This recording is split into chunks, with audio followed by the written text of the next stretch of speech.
जी हाँ दोस्तों, welcome to car news room.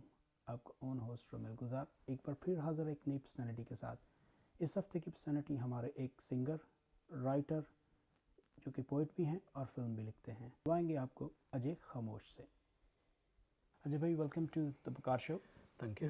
And कैसा रहा सफ़र बम्बई से यूके तक? बहुत अच्छा रहा। बहुत अच्छा रहा। और वेदर?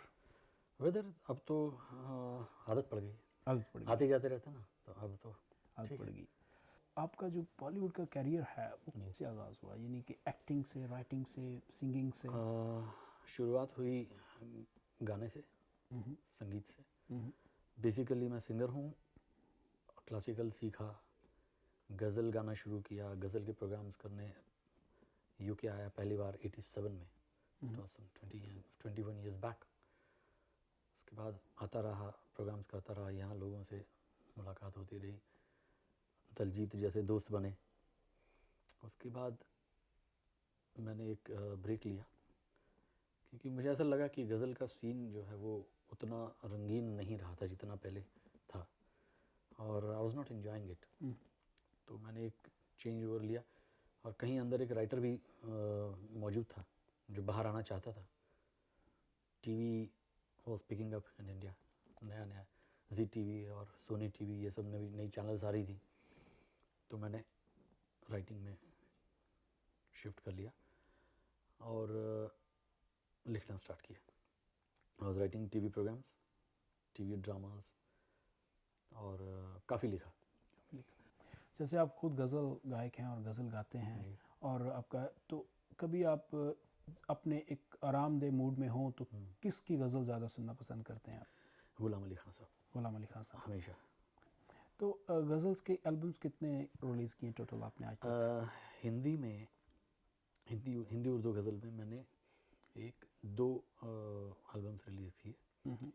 गुजराती में एक गज़ल का, एक फोक का, जो हमारे वहाँ के एक बहुत बड़े फोक के राइटर हुआ करते थे, कवि, एक उनकी सारी रचनाएं मैंने गाई वो, और एक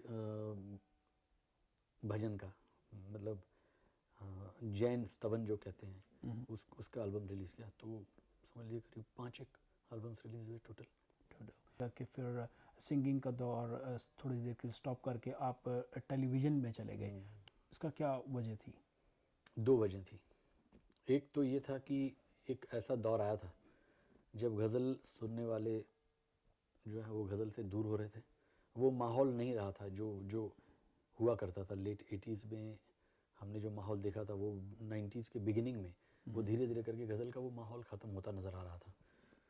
फिल्म संगीत में मैं बहुत ज़्यादा रुचि नहीं रखता था, मतलब प्लेबैक सिंगिंग में कोशिश भी की, लेकिन पता नहीं, मुझे ऐसा लगा कि मेरा टेम्परामेंट जो है वो सूट नहीं कर रहा था प्लेबैक सिंगिंग के लिए।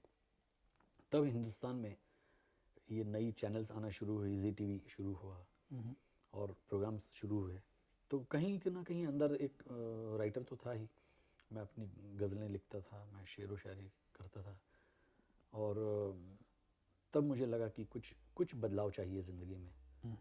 और मेरा एक दोस्त था जिसके पास मैं गया था म्यूज़िक डायरेक्शन के लिए, कि भाई तुम सीरियल बना रहे हो तो तुम मुझे म्यूज़िक दे दो तुम्हारी सीरियल का। तरुण चोपड़ा, बहुत पुराना दोस्त मेरा। तो तरुण ने कहा कि भैया म्यूज़िक तो ठीक है, समझिए म्यूज़िक तो कोई भी कर लेगा यार, लेकिन तुम बड़े ज़हीन हो, तुम बड़ा अच्छा लिखते हो, मेरा राइटर जो है उससे मैं सेटिस्फाइड नहीं हूँ, तुम मेरी सीरियल लिख लो। मैंने सोचा ठीक है, ये अच्छा मौका है, लिख के दे दिया। पहला ही एपिसोड जो लिखा वो अप्रूव हो गया। उसने दूसरा एपिसोड लिखने को कहा, वो भी अप्रूव हो गया।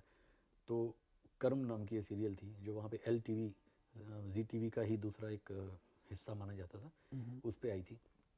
वो मेरी पहली सीरियल, वहाँ से मेरा सफ़र शुरू हो गया एज अ राइटर। फिल्म मैंने लिखना शुरू किया 2001 में। अपूर्व लाखिया एक नया डायरेक्टर आया, किसी के थ्रू मुलाकात हुई। अपूर्व ने कहा कि मैं एक फ़िल्म बनाना चाहता हूँ और तुम डायलॉग लिखो मेरी फ़िल्म के लिए। तो वहाँ से सिलसिला शुरू हुआ। फिर अभिषेक बच्चन को साइन किया गया, लारा दत्ता को साइन किया गया, और ये फिल्म बनी जिसका नाम था मुंबई से आया मेरा दोस्त। अभिषेक बच्चन, लारा दत्ता उसमें लीड कर रहे थे, और राजस्थान में बेस्ड थी ये फिल्म। राजस्थान का बैकड्रॉप था पूरा। पूरी फिल्म 2.5 महीने हम राजस्थान में रहे इसकी शूटिंग के जी लिए। शूटिंग के लिए। और वहाँ पे और चूंकि अपूर्व के साथ ये एक मेरा ये वादा था, ये कमिटमेंट था कि मैं शूटिंग के दौरान उसके साथ रहूँगा, क्योंकि डायलॉग्स में डायलेक्ट था जो राजस्थानी भाषा का प्रयोग था, और मेरा वहाँ रहना ज़रूरी था। तो जब मुझे वहाँ रहना ज़रूरी था और अंदर एक कहीं ना कहीं एक एक्टर भी था, तो अपूर्व ने जब मुझसे कहा कि तुम जब वहाँ पे मौजूद हो तो तुम एक्टिंग भी कर लो, तो फिर मैंने मना नहीं किया। तो very slow change over, slowly very deliberate and सोच समझ के ये हुआ है चेंज ओवर। दूसरा ये कि जब तक हम किसी विधा को, किसी मतलब जिस फील्ड में हम जा रहे हैं उसको हम जब तक समझ नहीं लेते तब तक उसमें नहीं जाना चाहिए।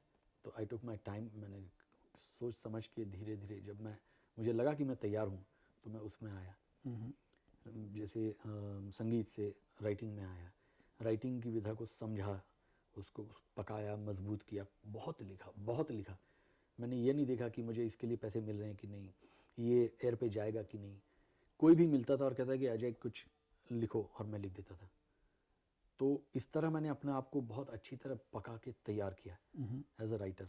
और मैं ये जानता हूँ कि राइटर जब लिखता है तो वो सबका काम करता है। एक अच्छा राइटर अगर लिख रहा है तो वो डायरेक्टर का भी काम कर रहा है, क्योंकि वो शॉट्स भी बना रहा है, वो सब कुछ विजुलाइज कर रहा है, वो सब देख रहा है, एक एक मूवमेंट उसमें लिखता है। और वो एक्टर का काम भी कर रहा है, क्योंकि वो सारे कैरेक्टर्स अपने अंदर जीता है। जितने एक्टर के डायलॉग्स लिखे, मतलब कैरेक्टर्स के डायलॉग हम लिखते हैं, वो सारे कैरेक्टर्स अगर हमारे अंदर जिंदा नहीं होंगे तो वो डायलॉग्स निकल के नहीं आएंगे। तो इस प्रोसेस में धीरे धीरे मुझे ये रियलाइज़ हुआ कि ये विधा जो है इसको मैं, मतलब मेरे पकड़ में आ रही है। तो एक नेक्स्ट स्टेप होता है, हमेशा आदमी, इंसान जो है वो तरक्की करना चाहता है, आगे बढ़ना चाहता है। दूसरा स्टेप होता है फिल्म। टीवी का एक अपना अलग माध्यम है, अलग मज़ा है, लेकिन टीवी का एक ये है कि आज आपका एपिसोड आया, लोगों ने देखा, भूल गए, वो ख़त्म हो गया। You create something new, keep on creating something new. It's a process which can tire you, which can make you drained out. और तब फिल्म का मैंने सोचा, मौका मिला और I got into films. तो अभी रिसेंटली आप किस टॉपिक पे लिख रहे हैं, या अभी पाइपलाइन में क्या है, फ्यूचर के लिए क्या प्लान है आपके?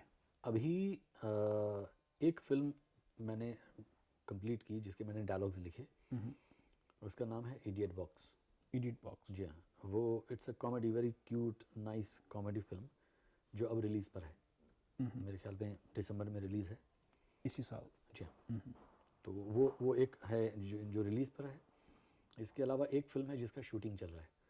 उसके डायरेक्टर प्रोड्यूसर हैं विनोद पांडे साहब, बहुत सीनियर, बहुत ज़हीन, बहुत माने हुए डायरेक्टर हैं। बड़ी इज्जत है उनकी इंडस्ट्री में, बड़े सूझबूझ वाले हैं। उनके लिए मैंने कॉमेडी लिखी जो विनोद पांडे साहब के नेचर से बिल्कुल विपरीत, उनके टेम्परामेंट से अलग थी। कॉमेडी लिखी, लेकिन बड़ी सुंदर कॉमेडी है जिसका नाम है चालू मूवी इनकॉर्पोरेटेड। मेन जो लीड है वो राजपाल यादव कर रहे हैं, क्योंकि हमारा कैरेक्टर ही ऐसा है, गांव का कैरेक्टर है जो, तो फिर जरूर कॉमेडी होगी। बिल्कुल कॉमेडी है, बहुत बहुत अलग कॉमेडी है, बहुत अलग। मतलब जो हमेशा एक कॉमेडी का एक जो रंग होता है उससे थोड़ा हटके है, और बड़ी मज़ेदार कॉमेडी है, बहुत मज़ा आ रहा है। राजपाल यादव हैं इसमें, शेखर सुमन है, इसके अलावा गुलशन ग्रोवर हैं, और दिव्या दत्ता हैं, नंदना सेन हैं, ऋषिता भट्ट, राकेश बेदी, व्रजेश हिरजी, यानी बहुत अच्छे माने हुए comedians, actors. Even shiny Ahuja करके हमारे एक नए हीरो हैं, वो उसमें एक स्पेशल अपीयरेंस कर रहे हैं। तो अजय भाई, हम चाहेंगे कि आज के हमारे शो में आप हमें थोड़ा सा गुनगुना के, मैं एक शेर गुनगुना देता हूँ। जी जी। वो अश्क बन के मेरी चश्मे तर में रहता है, वो अश्क बन के मेरी चश्मे तर में रहता है, अजीब शख्स है पानी के घर में रहता वाह, है। वाह, हाँ, वाह, हाँ। बहुत खूब। Hello, I am Ajay Khamosh, writer and director from Bollywood. I wish you all a very, very happy Christmas. Merry Christmas to you.